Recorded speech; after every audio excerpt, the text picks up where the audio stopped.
नमस्कार दोस्तों, next IAS YouTube channel पर एक बार फिर से आप सभी का स्वागत है। मेरा नाम है सपना कुशवाहा और आज का जो हमारा डिस्कशन का टॉपिक है, आप देख सकते हैं इसकी हेडलाइंस है Zelensky announces Druzhba oil pipeline repaired and can resume operation. यानी कि जेलेंस्की ने जो यहाँ का द्रुजबा ऑयल पाइपलाइन थी, जेलेंस्की ने कहा है कि यहाँ की मरम्मत पूरी हो गई है और अब इसे फिर से रिज्यूम किया जा सकता है। अब इस पूरे डिस्कशन में हम समझेंगे कि आखिर इसकी मरम्मत की बात क्यों आई, क्या नुकसान हुआ और साथ ही साथ हम जानेंगे इस पाइपलाइन के बारे में। और इसी के साथ ये पूरा topic GS paper 2 IR internal security और साथ ही साथ जीएस पेपर 3 इकोनॉमी से जुड़ा हुआ है। अब इसी क्रम में हम आगे बढ़ते हैं और समझ लेते हैं हालिया घटनाक्रम के बारे में। लेकिन एक बार आपको बता दें कि रूस और यूक्रेन के बीच जो है वो युद्ध चला आ रहा है और इसी क्रम में जनवरी 2026 की बात करेंगे तो जनवरी 2026 में रूसी ड्रोन हमले किए गए यूक्रेन पर।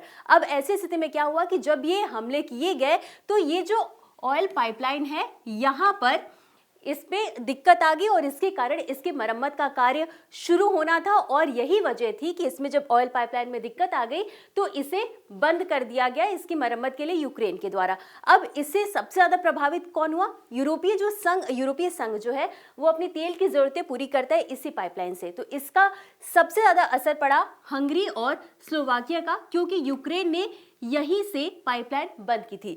तो अब यहाँ पर क्या होना था कि हाल फिलहाल में जो यूक्रेन है यहाँ पे डेवलपमेंट का कार्य होना था और यूरोपीय संघ के द्वारा 90 बिलियन यूरो की मदद करनी थी। अब जब यहाँ पर पाइपलाइन बंद कर दिया गया तो हंगरी ने वीटो का अधिकार वापस ले लिया, वीटो वापस ले लिया कि भाई हम इन्हें ऋण नहीं देंगे। अब यही घोषणा की गई है कि यहाँ पर जो पाइपलाइन थी इसकी मरम्मत हो चुकी है और इसे वापस से खोल दिया गया है। अब ऐसी स्थिति में क्या हुआ कि जो हंगरी ने अपना वीटो अधिकार अब वापस ले लिया है कि अब हाँ ठीक है, यहाँ पर इन्हें ऋण पर सहमति दे दी गई है। तो यही वजह थी कि ये पूरी न्यूज जो है वो चर्चा का विषय बनी हुई थी। अब हम आगे बढ़ेंगे और समझ लेंगे इस पाइपलाइन के बारे में जिसका नाम है द्रुजबा पाइपलाइन।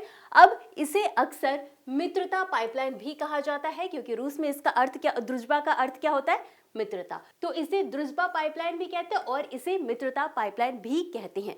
अब निर्माण की बात करेंगे तो 1959 में ये शुरू हुआ था इसका निर्माण कार्य और 1964 में इसका परिचालन शुरू हुआ था। क्षमता की बात कर लेते हैं तो इसकी क्षमता लगभग 1.2 से 1.4 मिलियन बैरल प्रतिदिन है और इसे आगे बढ़ा करके 2 मिलियन बैरल प्रतिदिन करने की बात कही गई है।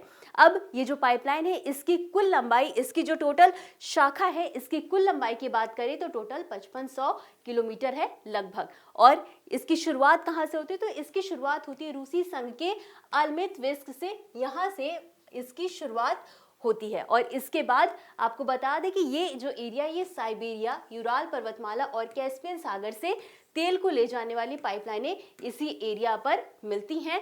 और ये जो पाइपलाइन है ये यहाँ पर बेलारूस के पास में मिलती है और यहीं से ये 2 भागों में विभाजित होती है, उत्तरी और दक्षिणी। सबसे पहले हम बात करेंगे उत्तरी शाखा की। तो अब जब मैप में देखेंगे उत्तरी शाखा तो यहाँ पर क्या बताया गया है कि पोलैंड से होते हुए जर्मनी तक जाती है।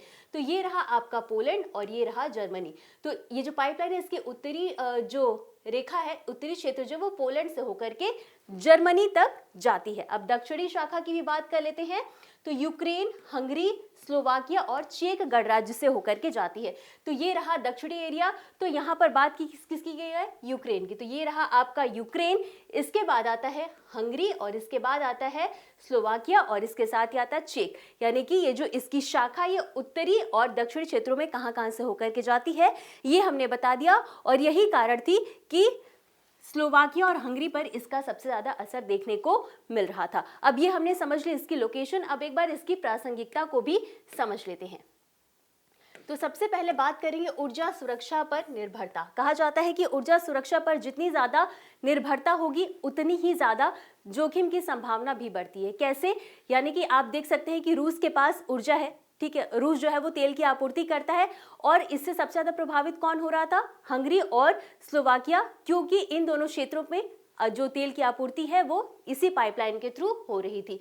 और किसी भी क्षेत्र की जो तेल होती है, जो गैस ऊर्जा होती है, वो इसकी भू राजनीतिक उपकरण होते हैं। यानी कि आप देख सकते हैं जब यूक्रेन को ऋण दिया जाना था तो इन्हीं दो देशों ने यानी कि स्लोवाकिया और हंगरी ने मना कर दिया था। क्यों? क्योंकि उनके क्षेत्र को प्रभावित हो रहे थे, उनके क्षेत्र में जो है तेल की आपूर्ति नहीं हो पा रही थी। और कभी कभी होता है दो देशों के बीच सहयोग भी होता है, संघर्ष भी होता है। इसका ये अच्छा उदाहरण आप देख सकते हैं।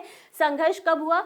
जब पाइपलाइन को बंद कर दी गई। और सहमति कब हुई? जब पाइपलाइन को खोल दिया गया तो सहमति भी दे दी गई, यानी कि 90 बिलियन यूरो जी थी, उसकी सहमति भी दे दी गई। और इसी के साथ हम बात करेंगे प्रतिबंधों का देशों पर असर। जैसा कि हमने देखा ही कि अब यूरोपीय संघ जो है उसने रूस पर प्रतिबंध लगाया पाइपलाइन के थ्रू कि संघर्ष रोका जा सके। अब उसके बदले में क्या हुआ कि नुकसान जो है वो यूरोपीय संघ को ही झेलना पड़ा। तो यही था आज का हमारा पूरा डिस्कशन का टॉपिक और इसी के साथ हम आगे बढ़ेंगे और देख लेंगे इससे जुड़े एक अभ्यास प्रश्न को। प्रश्न है, द्रुजबा पाइपलाइन के संदर्भ में निम्नलिखित कथनों पर विचार करें। आपके पास दो कथन है। पहला है यह रूस से शुरू होती है और दूसरा है इसकी दक्षिणी शाखा यूक्रेन से होकर के गुजरती है। आपको बताना है कि उपरोक्त कथनों में से कौन सा या कौन से सही है। आपके ऑप्शन है ए केवल एक, बी केवल दो, सी एक और दो या डी न तो एक और ना ही दो। इस प्रश्न का उत्तर आपको हमेशा की तरह कमेंट बॉक्स में देना है। तो आज के लिए बस इतना ही। मिलते हैं अगले एपिसोड में इसी तरह कुछ अहम और जरूरी खबरों के साथ। तब तक के लिए धन्यवाद।